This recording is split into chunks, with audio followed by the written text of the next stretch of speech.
சத்தம் என்ன, கொட்டாம்பூ சத்தம் என்ன, குழவி பாடும் சத்தம் என்ன, ஒத்தையில காகமுன்னு ஓங்கி கரையும் சத்தம் என்ன, ஊழையிடும் நரியோட ஓயா கவலை சத்தம் என்ன.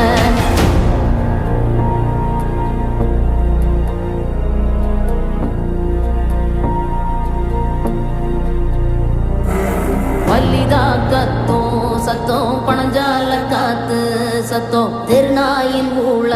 சத்தம், தெரியாத ஏதோ சத்தம், உள்ளத்தாச்சி தூரத்துல புலம்பி அழுவும் சத்தம், பொறிகாலமாகாரம் போட்டு கணைக்கும் சத்தம், கட்டுத்தறியாடெல்லாம் கலைஞ்சு முழிக்கும் சத்தம், காட்டோரையா